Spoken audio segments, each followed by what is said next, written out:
Ketosis হচ্ছে গরুর মধ্যে একটি বিপাকীয় রোগ, যা সাধারণত দুধ দেওয়া গাভী বিশেষ করে প্রসবের পরের সময়ে দেখা যায়। এই রোগে গরুর দেহে গ্লুকোজের ঘাটতি দেখা দেয় এবং শরীরের চর্বি ভেঙে শক্তি উৎপাদন করতে গিয়ে কেটোন বডির মাত্রা বেড়ে যায়। কিটোসিস হলে গরুর দুধের পরিমাণ কমে যায়, ওজন কমে যায় এবং গরু দুর্বল ও খিদের অভাবে ভোগে। এই রোগ থেকে গরুকে রক্ষা করতে হলে কিছু সহজ ও কার্যকর কৌশল অনুসরণ করা উচিত। প্রথমত, গাভীর খাদ্য তালিকা সঠিকভাবে পরিকল্পনা করা খুব গুরুত্বপূর্ণ। প্রসবের আগে ও পরে পর্যাপ্ত পরিমাণে উচ্চমানের শর্করা ও প্রোটিন সমৃদ্ধ খাবার যেমন ভুট্টা, ধান, গম, সবুজ ঘাস এবং দানাদার খাবার সরবরাহ করুন।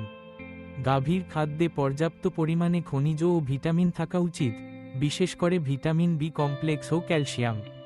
দ্বিতীয়ত, গরুকে পর্যাপ্ত বিশুদ্ধ পানি খাওয়ান এবং নিয়মিত ব্যায়াম করান যাতে তার বিপাকক ক্রিয়া স্বাভাবিক থাকে। গাভীর দুধ দেওয়ার শুরুর সময় অতিরিক্ত দুধ দেওয়ার চাপ না দিয়ে ধীরে ধীরে দুধ সংগ্রহের পরিমাণ বাড়ান। কোনো গাভী যদি হঠাৎ করে দুধ কমিয়ে দেয়, খাওয়ার ইচ্ছা কমে যায় অথবা গন্ধযুক্ত শ্বাস প্রশ্বাস নেয়, তাহলে দ্রুত ওয়েটের সাথে যোগাযোগ করুন। গাভীর রক্ত বা দুধে কেটোন বডি পরীক্ষা করা যেতে পারে। প্রয়োজনে ডাক্তার নির্দেশিত গ্লুকোজ দ্রবণ বা প্রোপিলিন গ্লাইকোল মুখে খাওয়ানো যেতে পারে। পর্যাপ্ত বিশ্রাম, পরিচ্ছন্ন পরিবেশ এবং মানসম্মত ও সুষম খাদ্য নিশ্চিত করাই কিটোসিস প্রতিরোধের মূল চাবিকাঠি। রোগটি প্রতিরোধ করা গেলে গরুর স্বাস্থ্য ভালো থাকবে, দুধ উৎপাদনও বাড়বে এবং খামারের লাভ বৃদ্ধি পাবে।